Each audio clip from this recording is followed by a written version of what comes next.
about the losses of those brave people. That brings this home as nothing else can, in human terms. And David Halberstam, if in the past, if we look back to the day of infamy in Pearl Harbor, the next day we were at war against an enemy who we knew exactly who that enemy was and what we were going to do. Does the shadowy nature of this horror make it even tougher to rally the country?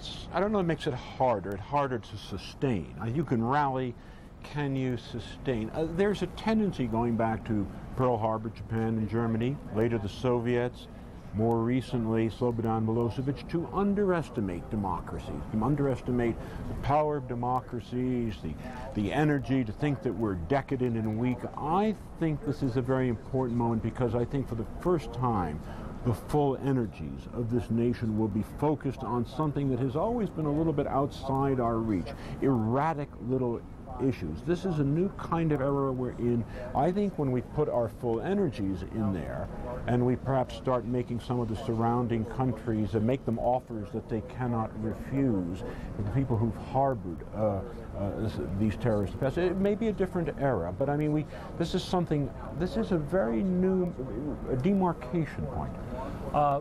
Because we're down to our last minute, I want to show our audience and both of you, David, some tape of what remains of the World Trade Center, because it brings to mind something that the Senate chaplain said on November 22nd, 1963, when John Kennedy died. He said, "We gaze at a vacant space against the sky," which is what all of America and the world is doing now. And then he added, "But God lives, and the government of Washington still stands." David McCullough, is there any doubt, given this country, that we will, in the most important sense, get through the horror that we are witnessing now? No doubt whatsoever. No doubt whatsoever. We are a much stronger, much more resilient, much more deeply, profoundly, truly patriotic country than we like to admit. And it's going to change the whole nature of what happens in this city of Washington in the next several days and probably for years to come. And I was reminded today of something Churchill said during the war when he came across the Atlantic. I think he said it in Canada, but he was speaking for both the Canadian and the American people. He said, "We haven't journeyed this far because we're made of sugar candy."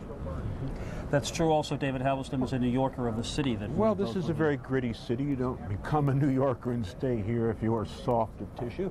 I think one of the great things, it would be a great mistake to underestimate the resilience of this country, the city. I mean, I think there's such strength. We didn't get to where we are. We didn't become a beacon for so much of the rest of the world. We didn't get that Dow Jones and all these other qualities out of nothing. David McCullough in Washington, David Halberstam here in New York, thank you very much for joining us. I just thought it would help a bit at the end of this very long and horrible day to get some historical perspective on this event and realize that this country's been through a great deal, and we've made it so far and we'll make it again. I'm Jeff Greenfield in New York, and to take us through the rest of the evening, we go to Atlanta now with Jim Clancy and Colleen McEdwards. Lady, gentlemen, it's all yours.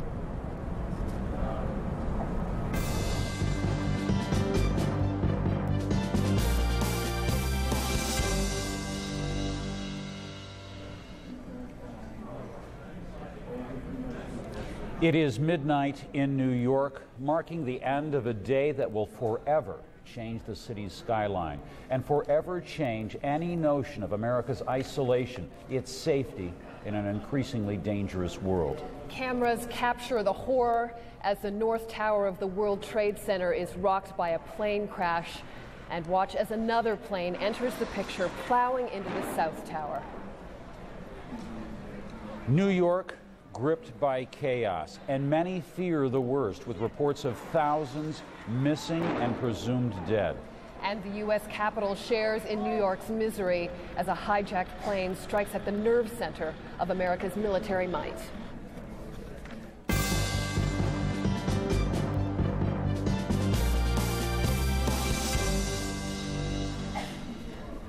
Hello from CNN Center, I'm Jim Clancy. And I'm Colleen McEdwards. Our coverage of America Under Attack continues. Ahead, we'll go live to the scenes of the devastation. But first, let's revisit the appalling events that transfixed America and the world on Tuesday, September the 11th. United States President George W. Bush saying he's commanded an all-out search for whoever was behind a series of attacks on U.S. soil Tuesday. The president convened a late-night meeting of his National Security Council after a harrowing day of death, destruction, and disbelief. The perpetrators aimed squarely at symbols of the economic and military power of the United States. The first of many shocks at the start of the workday in New York's financial district. American Airlines Flight 11, shown here in the first pictures. This is the first aircraft. Flight 11 slamming into the North Tower of the World Trade Center. Emergency crews mobilized quickly. News crews did as well.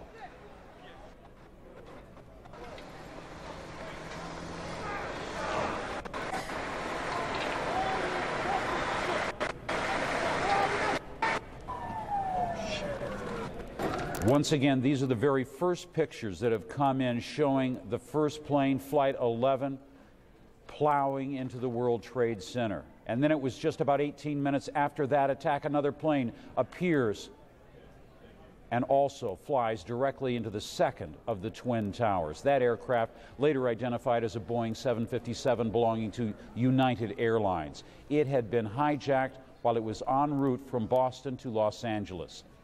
Now,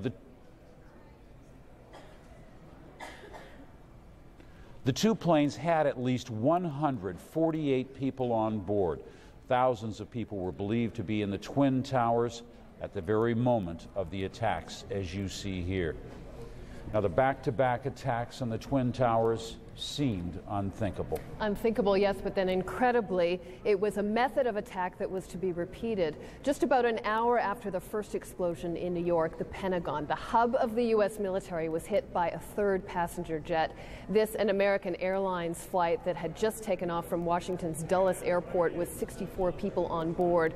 Smoke and flames rose from a section of the Pentagon that contained U.S. Army offices. That section of the building later collapsed, but it could have been worse. We're fortunate in this part of the building in that the part of where the plane hit, one part of it was just beginning to be occupied, as areas had just been renovated. So part of it was occupied, but not all of it. And then the other area adjacent to that, more behind the heliport station there, some of those areas were the people had moved out to move to what we call the new Wedge 1 area. So some areas were not occupied to begin with. All right, the Pentagon attack prompted a heightened security alert right across the U.S. Capitol. The White House Justice Department, State Department, and other federal buildings were all evacuated. Tourist sites were also closed. All right, and as we follow things, as events uncovered on the ground, emergency services were racing to the Pentagon. Meantime, the Twin Towers of the World Trade Center had become blazing beacons. Shortly before 10 o'clock Eastern Time, the first of the towers collapsed. It created a fog of dust and smoke and showering lower Manhattan with glass and other debris. Half an hour later, the second tower then gave way. Its steel and concrete core melted by tons upon tons of burning aviation fuel. A tornado of dust and debris sent people literally running for their lives. The buildings that had so much defined the New York skyline for a generation and taken 6 years to build were gone in less than 2 hours.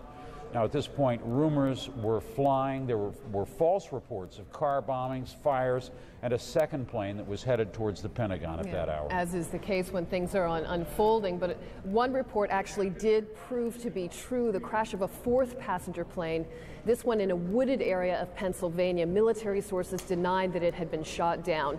Intelligence sources say they have some evidence that United Airlines Flight 93 was being diverted to Camp David. That's a presidential retreat in Maryland. Local emergency officials say they received a phone call from a man who identified himself as a passenger of the flight en route to San Francisco from Newark.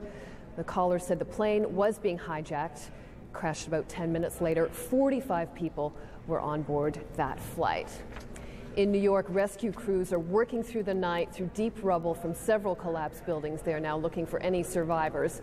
There are reports that some cell phone calls are coming actually from beneath the debris. We're still hopeful that we're going to find people. And we have not given up hope that we're going to be able to find some people. We do know there are people in the building that are alive. We know that for a fact. I can't get into it right now, but we do know there are people in the building that are alive, and we're making every effort to get to them. Well, the total number of dead will not likely be known for days because of the devastation here. President Bush says thousands of lives were lost. Officials in New York say at least 300 firefighters are feared dead in the collapse of the Twin Towers. 78 police officers at this point confirmed missing. And one insurance brokerage firm that operated in the World Trade Center says that only about 500 of its 1,700 workers have been accounted for. Officials at the Pentagon say as many as 800 employees may have been killed there. At least 60 injured people were being treated at hospitals in the Washington area. Now, the 4 plane crashes alone took some 250 lives, including some notable names, among them the man who created the hit television sitcoms Frasier and produced Cheers. David Angel and his wife were apparently aboard one of the planes that crashed into the Twin Towers. Jim? The drama continues as well in Lower Manhattan this night. We're going to go to Rose Arce. She is there. She's a CNN producer who's been following this story. Rose, give us a picture of the scene. I'm standing right across the street from 2 World Trade Center, which right now is about 7 stories high. It's just been completely shaved off at the top. And what is left of the 7 stories is the whole front end is just shaved right off the front of the building. You can almost see through it. There's also a walkway that connected 2 World Trade Center to the other side of the street. That walkway is completely flattened. And right next to me on the street are a line of fire trucks that have just been crushed. One has a piece of the World Trade Center on it. It's jutting. The piece of the World Trade Center is just jutting from the cab of the fire truck. And there's several others behind it that are also just completely crushed. One is on its side. There's a steady stream of rescue workers with what looks to be very heavy construction material, trying to clear out debris and clear a pathway so they can get in a little bit closer to that building. All right, Rose, thanks very much. And of course, just a reminder, we are hearing reports that there have actually been some cell phone calls made, possibly from the basement there of the World Trade Center. We want to go to another part of New York now where Garrick Utley is for his thoughts about this terrible day. Garrick, some perspective for us, will you? Well, the perspective is the very painful reality, Colleen, as we've been seeing all day and now into the evening. It's said, of course, that New York City is the city that never sleeps. And never has that been more true than on this evening, or actually now in the early morning hours of the day after, except the pain still reverberates here through the entire city. It's strange around here. It's dark. Of course, it's the void of night, and yet there's this eerie quiet, not just downtown where people are not allowed to go past police barriers, but here in Midtown, the streets are empty. Times Square normally jammed with people in traffic at this hour, coming out of theaters or restaurants or movies. There's nobody there. I was coming down Fifth Avenue tonight on a bus, the only way to get around town. Nobody there. Manhattan, of course, is an island, and in the way this island has now pulled up its drawbridges, at least, if not literally, metaphorically. The tunnels in and out of town, the Lincoln Tunnel and the Holland Tunnel have been closed to traffic. The bridges are closed to vehicular traffic. Only the George Washington Bridge has 1 lane open for outgoing traffic, nothing coming inbound. But to give you an idea of how jittery people and police are here, bomb squads are everywhere, racing around the city, checking out every suspicious vehicle. In fact, one on the George Washington Bridge, or trying to approach the George Washington Bridge, was stopped and searched. They thought they had something there. It turns out to have been a false alarm. But everybody is working 24 hours through this evening. Let's look again at some of the scenes we had today. What we've gone through here in Manhattan is really 4 stages. First, there was the terror of the attack. We've been seeing these all day long. The pictures speak for themselves, the rubble that is there. The 2 planes, one at 8:45 a.m., 18 minutes later, the second jet plowing into those giant towers at the lower end of Manhattan. And scenes like this, not just on the street, but in buildings, places where people worked in stores there. There are the mannequins covered with dust, and of course the people covered with dust. And right after this initial terror came more of the aftermath. The survivors, the people being hauled out, traumatized, wounded, people trying to get in touch with their loved ones, a great jostling to get to public telephones to call home to tell their loved ones that they were safe, if they were among the fortunate few who were safe on this day. And then, of course, came the job of taking those who could be taken to hospitals. Hospitals are jammed here. At least 1,500 people, according to the latest official reports, have been taken into hospital. More than 2,000 are being treated or have been treated in triage centers set up around town, including the Statue of Liberty in New York City Harbor. Mayor Giuliani, as other officials, is not even trying to give an estimate of the death toll, but he did say